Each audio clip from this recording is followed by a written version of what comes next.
99% of people won't do shit with it because they're lazy. I'm giving you the information and paying for your beers. Like, how does this work? Many leechers, but there are very less seeders. Why the fuck did I not think of that? Thank you for your free content. That's a very proud moment, I think. Show me what you've done. Make sure that you're making more money than you do wasting money. Nothing about the alien. Oh, I don't want to look there, man.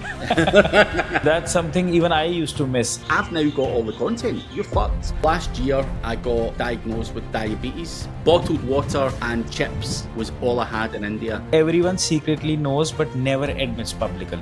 You're going to be young forever and your body can just handle whatever you throw at it. I think because the information was hard to get. People don't value free information, so I don't see there being any value in withholding information. I might never be able to create generational wealth. What about James Dooley? So you also work together with James? We don't work together as such. We're just very good friends. Mm-hmm. We've known each other a long time. I mean, I've helped him. He's helped me. But we don't have a business or anything together.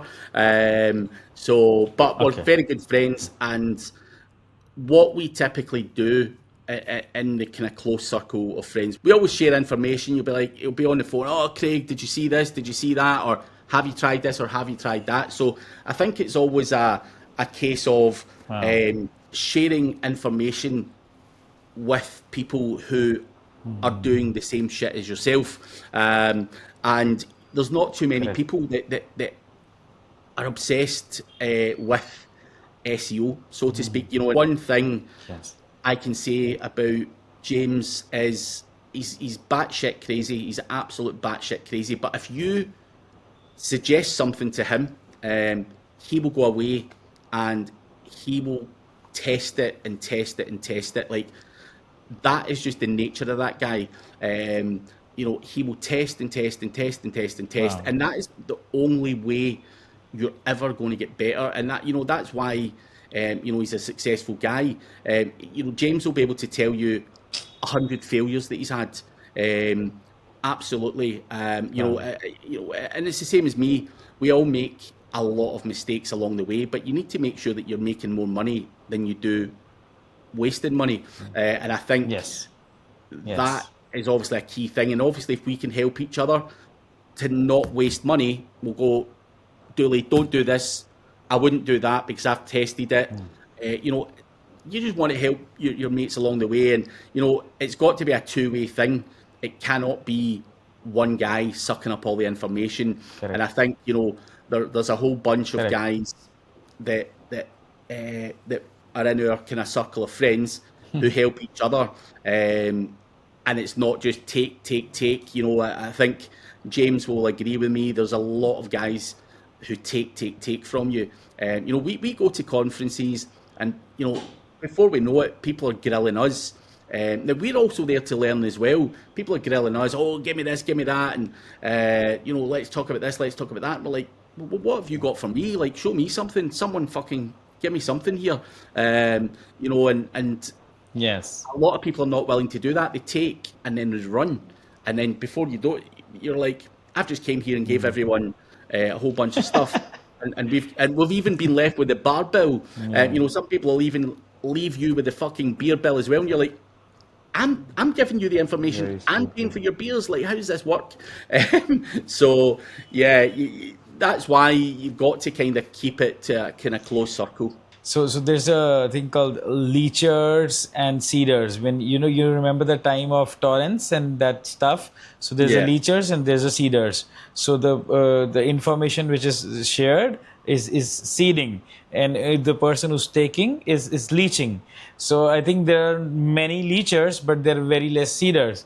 So but obviously there's an expectation, and this is a point which you just said. It's a very unspoken thing that if you're a speaker, you are at a conference, okay, that is good for yourself, that's good for the personal branding and stuff, but still you're giving a lot of value, standing in front of 200 to 1,000 people, and you need to speak value. People are judging you, people are making notes, people know what's right, what's wrong.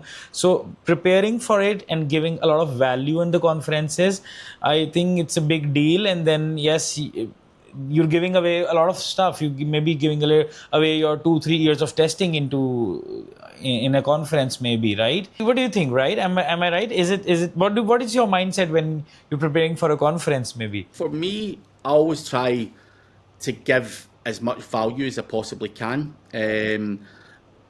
I like to give, I've been on the other side where I didn't know shit and I was fed a load of old crap from different people.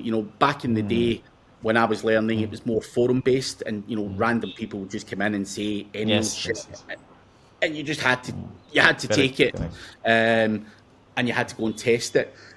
But I think for me, I got very frustrated because I was going round and round in circles, making mistake after mistake after mistake because people were bullshitting to me.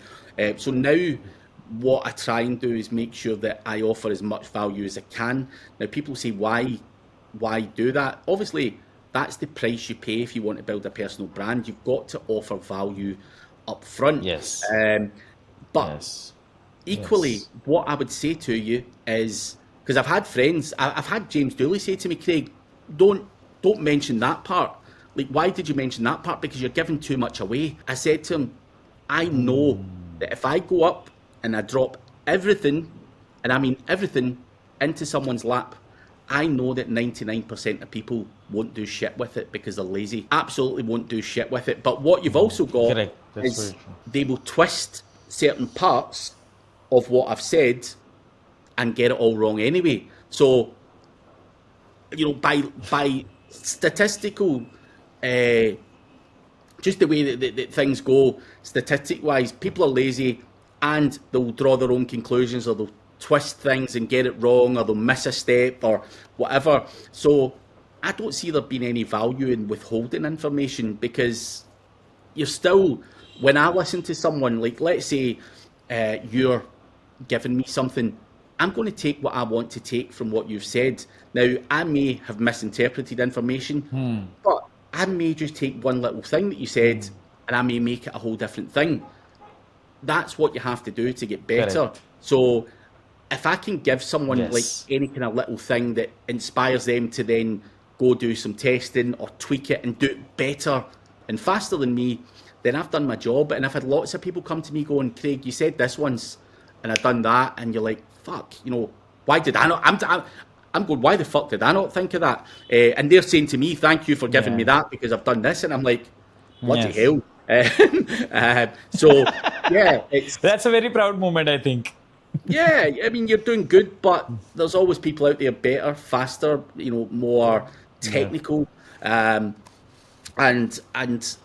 that, when you're presenting, I think you've always just got to do things to the best of your ability, with the comfort that not everyone's going to interpret it the way you want them to interpret it. And there is a small amount of people who will get it absolutely right, and they'll come back and they'll say, dude, what you've said is amazing, and they've taken a lot from it. Equally, there's the odd person that comes in and they go, oh, motherfucker, that didn't work. And you're like, well, did you do it right? You reverse engineer it, and you're like, well, you missed fucking 6 of the most important steps within that. Like, what the fuck are you doing? So, it's, when you present, you've got half an hour or 40 minutes or whatever. You can't go into all these little nuances. Correct. So, one common thing, people say age domains and doing a redirect doesn't work. Now, every time I hear someone say that and I say, show me what you've done, they didn't rebuild the website back out. They didn't get it crawled and indexed. They didn't check if it had been spammed before. They didn't check if the content had been stolen and put in another website. They just done a redirect, and then they say it doesn't work. And you're like, of course it didn't work, because you missed the whole process out. You've taken someone saying, take an age domain and do a redirect, and you've literally gone and done that. You've not understood the mechanics that go behind it. So it's very easy to go on stage and go, I've made $1 million and I've done a whole bunch of redirects and I've done a whole bunch of AI this and I've done a whole bunch of this and that. There's a lot more to it than you can give away in a presentation.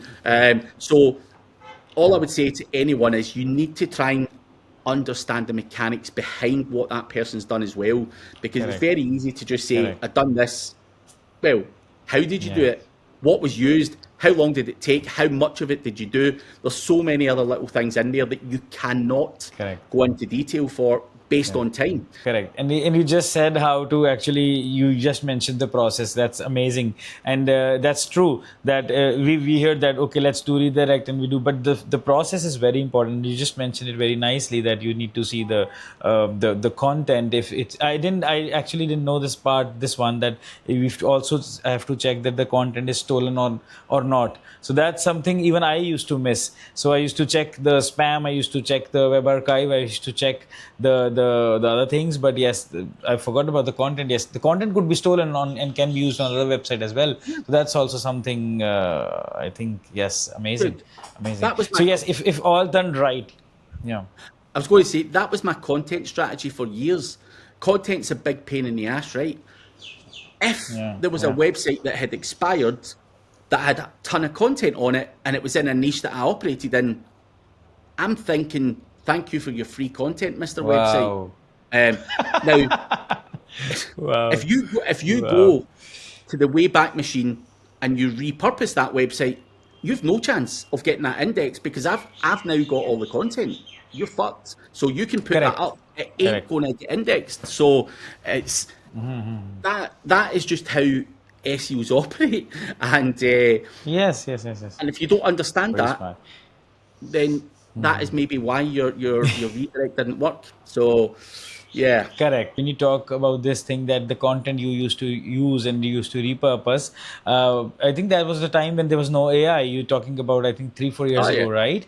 And maybe more than that. And that's a very smart trick. Amazing. So that's how you need to think out of the box, right? That's what it is about being an SEO. Amazing. Very good.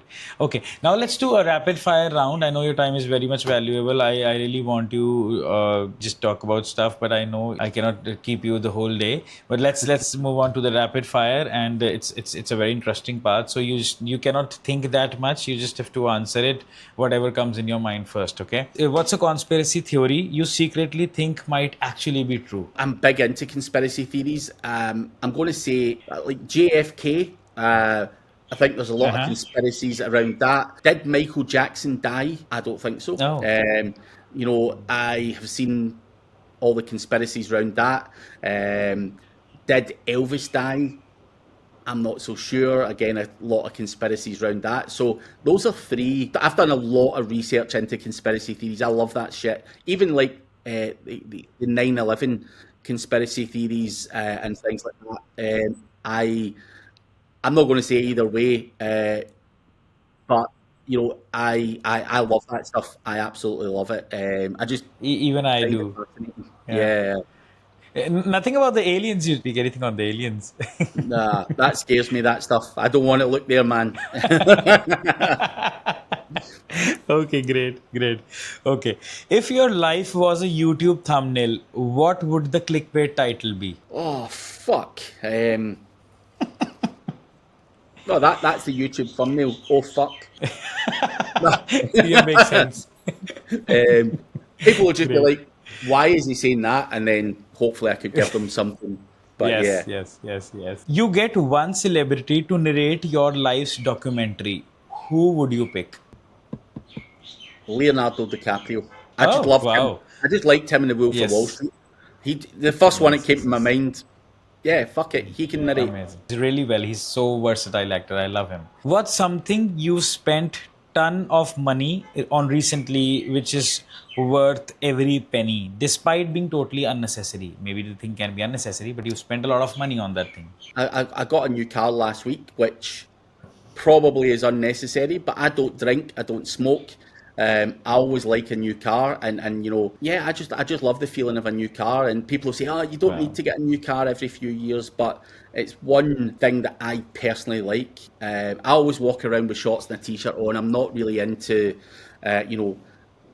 crazy designer things like that. I don't drink, I don't smoke, so I don't have a lot of vices in life, but I like a nice car, and I think my wife and stuff would be like, do you really need that car? But yeah, it's the one thing I like, so I'll go with that. Okay. So, hey, do you want to mention the car if you're okay with that? No. Okay. Nah, I don't like to do that. I absolutely hate people who show off what they've got. Like, I like a nice car so that I feel comfortable and things like that. I don't like to Yes. sit there and say, I've got this or I've got that. I'm not that type of guy. So Very I don't nice. want to say that just because some people will go, oh, look at him, whatever. And it's not the best car in the world either. It's certainly not a Ferrari or a Lamborghini. But yeah, I don't like those boastful things because they bring negativity, shall we say. Yes. Personally, with me, after the family and after the kid, I have changed a lot. So, a teenager with social media and stuff, everybody has done that in their show off and stuff. But I think with time, with the maturity, that's something you understand that this is not necessary, and not showing off is much better, actually, right? Yeah. It's much peace, it's much better. What's one parenting hack you wish someone had told you before Charlie? Dude, I'm still looking for it. I don't know if there is a hack. One thing that I wish someone had tried to force on me would be don't let your children sleep in your bed, because trying to get them out of that habit is not easy. So I wish that would be the one thing. A lot of people say don't do it, but everyone does it, right? So your kid's crying or needs fed, they get pulled in the bed, and then before you know it, they're still there when they're fucking 16 years old. So it's that is the one thing where you're like, wow, we made a rod for our own back, because from day one we let him in our bed. So and it was obviously hard to turn that around. I am facing the same problem right now. I marked this clip for my wife. I told her that don't do this. In the initial days, we actually put him in the cot, but then eventually there was a cold night, so we thought that let's bring him on the bed, and that was the last time he slept in the cot. Now he's with us, so I get it. Amazing, very good to know this. Okay, what's one thing which Charlie has taught you and which is not in any business book? What you've learned from Charlie? I don't know if he's taught me anything. He's probably just given me a bit more grit and determination, like extra power to go, I'm doing it for him. It's just given me an extra something to go. It's not just for me anymore. There's someone else there, and it just gives you that little bit of extra bite, if that's the right word to use. So yeah, probably that. I mean, there's probably other things as well, but I think that's the one thing I think that he's brought to the table in terms of me changing. I'd say that is there. Very well answered. Very well answered. Truly. Okay, moving on. You've traveled to a ton of conferences, right? And what's the most bizarre local food you've ever had, and then you might have regretted later? Dude, there's so many. Chiang Mai, the Thailand, Philippines. I knew. Fucking dude. The food. India, dude. Fucking hell. Jesus. All I can really say, it's nothing to do with these places, but being from a Western country, our stomachs cannot tolerate the same things that you guys over there can tolerate.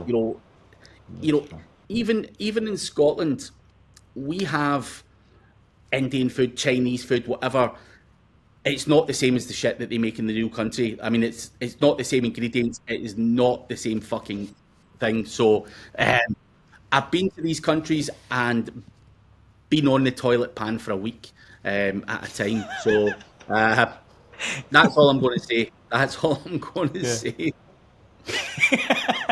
Okay, but when you come to India, I'll make you eat something hybrid, which is something which is which is less spicy, which is not very hardcore, but maybe you like it. My Dude, wife is a very good chef. we So, yeah. I was in India in January, and and a lot of the locals, because they're very hospitable people in India, were like, Craig, come on, I'll take you for food. And I'm like, no fucking way. Am I eating any food? And they're like, please, come on, like you said, we'll give you some of the kind of easier. And I'm like, I ain't taking a chance. I am not taking any chance. Bottled water and chips was all I had in India. Oh, So, God. Oh, but God. I've had it too many times now at different events where I am not taking the risk, because being on that toilet pan for a week is not fun. Correct. I get it. Yes. Especially the street food of India is very, even us, I avoid it for a very, I can occasionally take it when there's some guests or something, but usually I also avoid a very spicy or very fattening food. I used to eat a lot of junk and a lot of Indian street food, which is very much, I'm saying this on camera, but it's not very healthy. It's very much unhealthy food, depending on what the food is. But yes, mostly if it's very tasty, it's very yummy, but it's not very healthy. So, but I've seen that when I have controlled my diet, I'm not going to say much about this, but just a little thing that on health side, when I worked on this thing, it's even helped in my productivity and my work. So I avoid such fatty and unhealthy foods, has helped me increase my productivity and be. I've reduced a lot of weight, by the way, and I'm sure you also have. I even commented on your picture once when I saw the transition, and I remember you also commented back. So yeah, so I think this health thing has really a lot of other things to it. It helps in productivity. It helps in a lot of better things. What do you think about this? Absolutely. Last year I got diagnosed with diabetes, Oh, okay. and that was the start of my weight loss journey, if you want to call it that. Now, for probably the previous 2 or 3 years, looking back, No. I felt like absolute dog shit. Now, I did feel tired and drained. I just thought that's what happens when you're getting older. But Correct. how I feel now compared to how I feel last year is like night and day, like scary night and day. In terms of focus, clarity, productivity, um, you know, fight, fighting spirit, all of these things are all um, massively improved, and I wasn't aware at the time of just how bad I had felt, to be honest. And carrying extra weight is not, it's just not good for you. It's just not. Correct. And when you train now at the gym, when you do things, eat better. It was weird because, like, I had diabetes, right? Not everyone's got diabetes, I know, but I was in this vicious circle where I would drink a can of Coke, and obviously I was needing the sugar, but my body Yes. was struggling to deal with the sugar. So I'm taking that, and it's giving me energy, and then I felt tired. I would have another one, and I was obviously in this vicious cycle where I Correct. felt like that I needed that, and I tried to cut it out, and I felt like shitty and shaky and stuff like that. So I was in this vicious circle of, it felt like my body needed that to function, when Yes. indeed it didn't. It wasn't functioning. And when you take it away, and then you feel good, you're like, wow. So that shit was actually like pulling me down, and it's so bizarre because at a point I was like, I need this, like I need another one, I need another one. So yeah, I think it's helped me massively, Yes. with everything, absolutely with everything, and obviously health wise and everything as well. I'm in a Yes. much better condition. When I went to the doctor, they were like diabetes, but the blood pressure was up, the cholesterol was up, all of that stuff is all gone as well. Wow. So Wow. the Wow. Wow. added health implications carrying excess weight has is pretty scary, man. And I think Correct. I got to an age where it was just taking its toll on my body, and I think everyone does get to that point where it starts to take its toll on you both mentally and physically, and you think you're going to be young forever and your body can just handle whatever you throw at it, and that's not the case. So you've got to be careful what you eat, what you put in. You've got to rest, you've got to have work-life balance, all of that stuff. To perform at the best of your ability, you have to optimize all of that. And we as SEOs optimize the shit out of a website.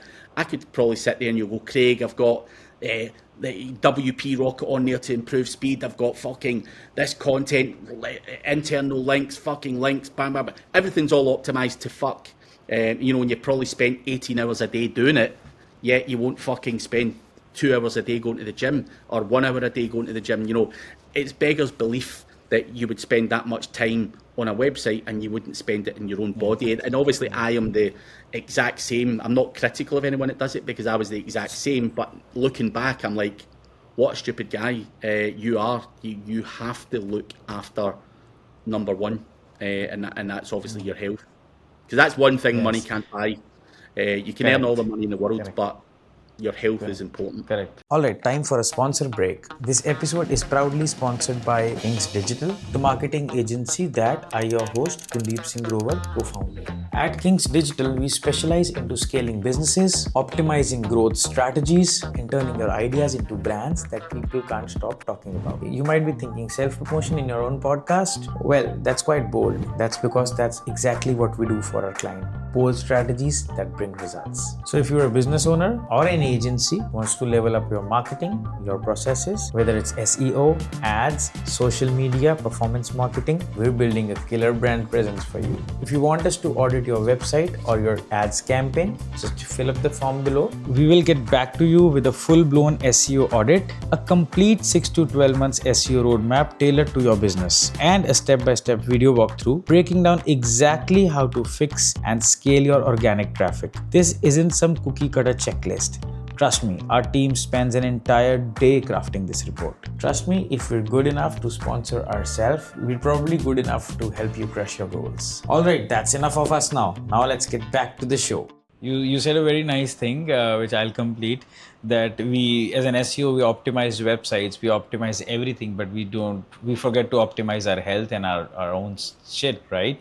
And then that's very important. When I took focus towards the health, I actually became a better man. I used to, exactly what you said, I'm working 18 hours, I was working 20 hours, in fact, at certain point in my career. And it was not that we think that we are working and our bodies is okay, we can stay up on at nights, we can do this, but this is all excuses. When you start to focus on health, and when you start to focus on a routine, when you start to focus on your sleep I think is also a very important part of all this stuff, all these things. But and then you get more time to do stuff. You have more time actually for work, you have more time for health, you have more time for family, and you have more time to pursue other hobbies or anything in your life. I think it's very important, and I think everybody in the industry should know about this. I'm glad you talked about this. Just one thing I want to add to it. I used to actually be a very active guy up until... So I'm fucking hell, I'm 45. I just turned 45 last month. Wow. I was very active up until about the age of 32. I used to play a lot of football and stuff like that. But because of the job we're in, where you're sat on your ass all day, that is a problem within itself. And you see a lot of people in the industry that put on weight, and myself included, and that is a dangerous point in your life. When you stop exercising when you're 32, 35, whatever, you're not as fit as you were when you were 20. So you are going to reduce your exercise and stuff, and you might have a family, you might have bought a house, you might have started a business, whatever.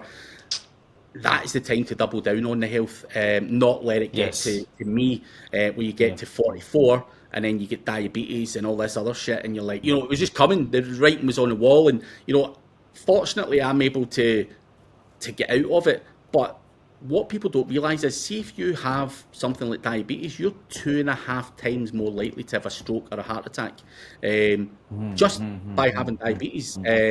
So Correct. that's how dangerous it is. And as I say, in this industry in particular, because you're sat on your ass, you're not out there doing a physical task, keeping your body moving or whatever. So I think I would highly encourage people to look at that if you can, before it's too late. So yeah. Very well, very well. I think that's very important to discuss. And thank you for sharing this. Last 2-3 questions, okay? If you had a time machine, would you rather choose your ancestors to meet, or would you rather choose your upcoming generations to meet? And what would you ask them? I'd probably choose my upcoming generations, purely because, one, I'm nosy and I'd like to see how things progress anyway. But I'd like to see, if Charlie has kids or his kids have kids. I would just like to see how that panned out.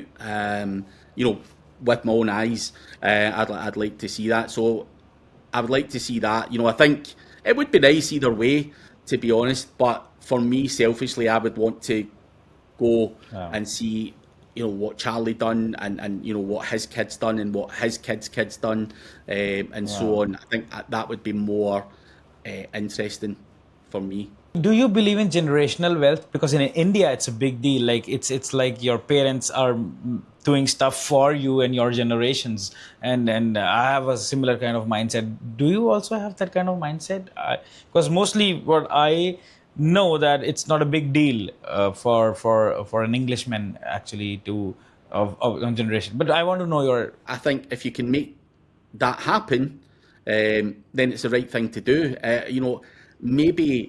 Maybe in the UK, it's not as big a thing because no one had any fucking money. Certainly not when I grew up. I grew up in an area where no one really had anything. Like they had, enough to have a normal life. We weren't living in the gutter or something like that. But no one was outrageously rich or had big, fancy houses or anything like that. So it's not something I have ever really experienced or seen at first hand. But would that be the focus for me? Absolutely. I think for me, my mindset says, with SEO, with digital marketing, it might not be around forever. We don't know. I hope it is.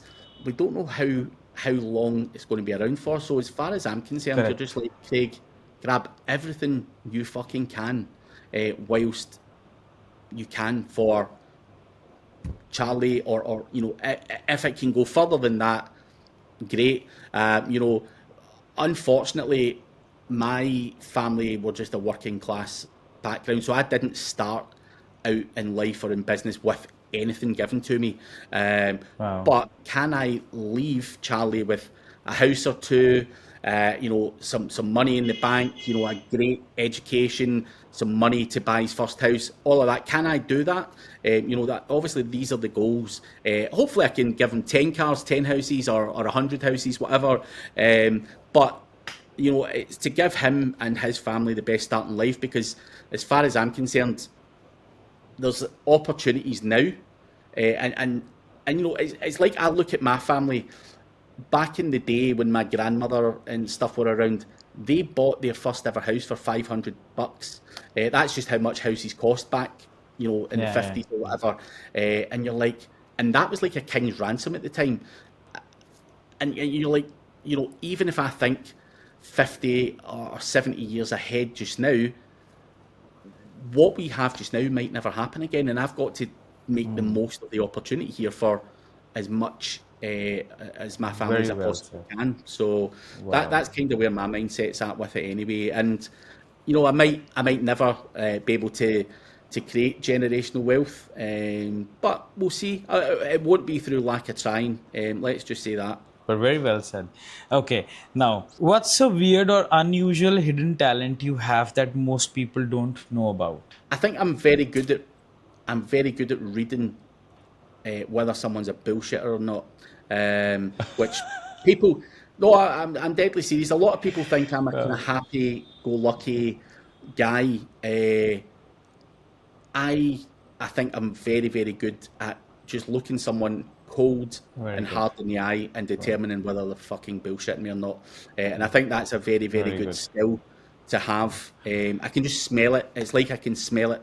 I can predict it in a lot of cases. Sometimes I get it wrong, of course, but I think I've got a bullshit sixth detector. sense. Yeah. What? Nice. So, but I think this is more. This is again. You have sixth sense. The people do have certain.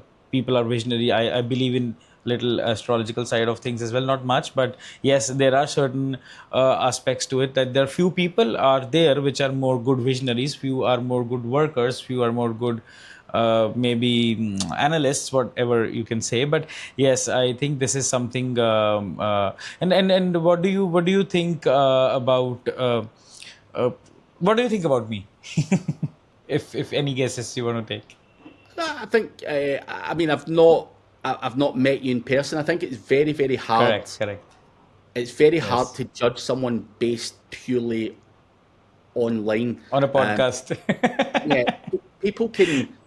People can put on an act. When you spend a bit more time with someone, you get a better feel for whether they're good, bad, or indifferent. So I try not judge people based on their online personalities. I'll tell you why. Very well. People sometimes play a game online, and they're not actually that persona that they play. And I've had it with a few SEO guys in the past where I'm like, you are an absolute prick. I thought that, just by looking at their content, and then I've met them in person and I'm like, you're actually a really nice guy. But they play on being this prick online because somehow that's what makes them money or that's their persona. And I'm like, that's bizarre, but it is what it is. And, the same way where I've seen someone who looks outrageously outgoing online, and then you meet them and they can barely make eye contact with you, and you're like, again, it was an act. Is it scripted? So I try not make judgment on people until I've actually sat down and spent some time with them. I'm going to say no comment on you so far, based on that. All I can really do is, comment on our interactions online or on here, which has all been very pleasant. But again, you're never going to be a douchebag if you want someone in your podcast, are you? So, it's how you conduct yourself in everyday life. Is where I would be reserving judgment, because people are always going to be nice. Oh, Craig, fucking, I want you. Can you come on my podcast? All that stuff. They're never going to be horrible to you. You can't judge based on that. So hopefully that gives you some form of answer. Very clever answer, I must say. and one thing is, I think in the initial podcast, you just mentioned that there was an issue when we talked about the personal branding, and there was a dispute between you and your partner. I think you were just telling something about that. I think in experiences in your life also make you a better judge. So you've tested the time, as I say again and again in this podcast, because it's a very long time. And I think this time in your career, in your life, also makes you a better judge. I think that's also a very important aspect to this, right? Yeah. Everything is an experience, and you adapt to whatever's thrown at you, and then you use that going forward to whether it be judging other people or whatever. Correct. It's as you said, we can be wrong. We can be wrong at times, but overall, your subconscious knows that where this is going, right? And I'm always open to being wrong. It's nice if you make a wrong judgment. You go, that is a really good guy. Correct. There's nothing better than getting that. Okay, if your life depended on winning a karaoke battle, which song you're choosing and why? I would die. I'm not a good singer. I am not a good singer. I would just give up. I wouldn't even attempt to do it. I'm that bad. God, and I don't even know what song I would sing. The thing with music is I don't like a specific band or a specific singer. I listen to songs and I go, I like that song, rather than a particular artist. So my taste in music is very varied, based on I just like the song. I couldn't even tell you who sings them half the time. But I have been to karaoke and I can absolutely tell you I am fucking horrific. So if anyone's life depended on it, don't ever try and get me to cover your ass because you are likely to be. Okay. Okay. I get it. I'll keep this noted. Let me mark this clip. Life-saving clip. Okay, great. Do you actually believe in learning maybe instruments, maybe guitar or something like that? Nah, not for me. I'm not really a music person. I mean, I like learning things, but not musical instruments. I suffer from ADHD, so learning new things is difficult, but it has to be something that piques my interest, because me trying to learn something that I'm not that interested in is just a no-go. Correct. The interest should be there. Yeah, so the interest has to be there, and unfortunately, I've never had the... when I was a kid and I was at school, I think I had a violin, for a couple of weeks when I was in primary school, but that was the closest I ever got to a musical instrument, and I think my parents made me give that back after like 2 weeks of doing the violin in the house. I don't think it was a good time. And it's okay. Yeah, it's great. One invention you think humanity would actually be better without? Mobile phone. Great. Last two questions, I promise. Okay. What's one brutally honest SEO truth and business truth that everyone secretly knows but never admits publicly? Buying links is one that people still claim. I know a lot of people do just talk about it, but there's still an element of this industry who claim they're not, and they fucking are. I mean, I can see it a mile off. I can just look at your backlink profile. I know what the links cost, where you bought them from. Like, don't lie about it. But yeah, that's one that sticks in my throat. Got it. Amazing. Okay. If your audience has to take one thing away from this podcast about Craig Campbell, what would the most important thing would you say from this podcast? I think one, you've got to look after yourself. You've got to have work-life balance. You've got to try and test things. Yes. You've got to invest in yourself, travel around, network. Correct. Make sure you're doing it with the right people. And you just got to take chances. No one out there is any better than anyone else. It's application and dedication that really is the key to success online. I mean, there's technical ability and stuff in there, but you can have all the technical ability in the world, but if you don't try and apply yourself, then you're going to be in deep trouble. And what I would argue is that in a lot of niches, you don't even need to be that technical. Just doing the basics right will help you make money. So that's kind of things that I see in the SEO space. People know and they talk a good game. Correct. Not that many people are implementing everything that they could or should or claim. And I think there's still massive opportunities out there to get in there and make some money. Very well said. And where can people see your more unfiltered side of Craig Campbell? Because this podcast is also an eye opener. I know, I can say I know much more about you now. But where can people see your unfiltered side more? I've got a private mastermind where things are a lot more unfiltered. You can find that on craigcampbellseo.com.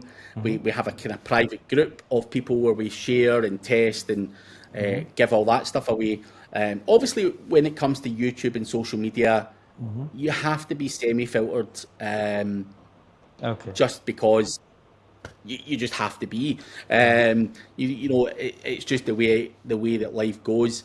But obviously, even if people get me at conferences or meet me in person, it's always good to have a good chat there, and you can be a lot more open. You've just got to be careful what you say online, because you don't know who's listening, who's going to try and mess things up for you or whatever. So you've kind of you're always thinking ahead of what you're putting out there, because you could be shooting yourself in the foot and massively. But I probably still give a hell of a lot away on social media, but you've just got to be able to read in between the lines of what's been said. I want to keep the price as low as I possibly can for actual SEOs, if that makes sense. Very good.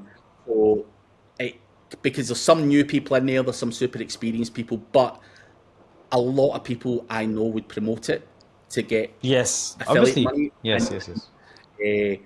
I don't feel that for that's the right thing to do, because you're making money on people who are trying to learn, and that doesn't sit that well with me. So if I can reduce the cost, because people say, well, you're still charging for it, and you're like, I've got to charge something. But people don't value free information. That's very true. Which is why it's priced to force people to watch, because if you're giving me $69, you're going to make sure that you turn up and get your value. You're not going to just let me run away with 69 quid of your money. And so I've tried to give away free content before, and yes, I got nice amounts of eyeballs, but people don't value free information. So that's why you've always got to give the token gesture there without doing anything else on top of it, the unnecessary costs in there. So that's why I don't do affiliate for that specifically. Everything else, absolutely. If people have got followings and groups and stuff like that, and I've got a course or something that was coming out, absolutely, I would do affiliate. But on that, I just think because of what it is, it doesn't feel right to do that, if that makes sense. Being an affiliate, this is a very well said thing. Very, very, very much. And it's a 69, you said, right? A month, right? Yeah. It's quite reachable to, I think, a lot of SEOs. This is a very sweet spot price, I would say. Amazing. And I think this is the best way to close the podcast. And being an affiliate, you have worked in so much SEO affiliate and saying the same thing, and it is an opposite thing, I must say. Very well. Your mindset. This is also key takeaway for me. I am also clipping this down, because the one thing you said, that people don't value free knowledge, is actually very true. In our times when I was learning SEO in 2015, 2014, I think I started learning SEO. A little before that, but actually that was a time when I started practicing and also learning. At that time, as you mentioned about forums, right? So there were forums and information was hard to get. There were forums, people are talking, Black Hat forums, you might remember. There are other different forums where we used to research. So that research and finding something, maybe finding something from your content or anywhere, that was actually a very good nugget for us. That was a win for us, that we found out something. Look at this piece of information shared on this forum. So that the journey to find that information was intriguing, and that is why we used to work on that thing, because the information was hard to get. Now information is so easy accessible, so that is why the action is less on that. That's I think is there prevalent. So yes, that's very true. And charging for this, and I think that is going to be a key takeaway. And thank you so much, Craig. And again, as I said in the starting, it is a dream come true. I have learned a lot from you. That's complete. And I used to even tell my clients that you can see that this guy has said this thing, and that is why when I used to convince my clients, I even shared your stuff with clients to for the validation. That's how you was for me a very big validation, and you still are. And I'm very proud and I'm very thankful that you are in my podcast today. It really means to me. Oh, it's a pleasure, Gundeep. I appreciate you asking me. And very good questions. It was fun. Thank you for sticking till the end of the conversation with us. We hope you found as much value as we did while creating it. If you enjoyed the podcast and want us to bring more such influential guests, then please don't forget to subscribe and hit the like button. Honestly, each like and subscribe help us keep going. It keeps us motivated to make such content which is filled with insights and strategies for you. If you enjoyed the podcast and want us to bring more such influential guests, then don't forget to like and subscribe. Honestly, each like or a subscribe help us keep going and make such content which is filled with insights and valuable knowledge for you. We'd love to hear from you in the comments. Anything you would like to tell us about the podcast? Whom do you want to see in the next podcast? And what kind of questions do you want to ask? And hey, just don't keep the conversation with yourself. Share this podcast with at least one person, can be a friend, colleague, or a family member, or anyone you think can benefit from learning something valuable or getting a fresh perspective. After all, one conversation, one perspective can truly change someone's life. And thank you for tuning in. We'll see you in the next episode of the Business Playbook by Gundeep.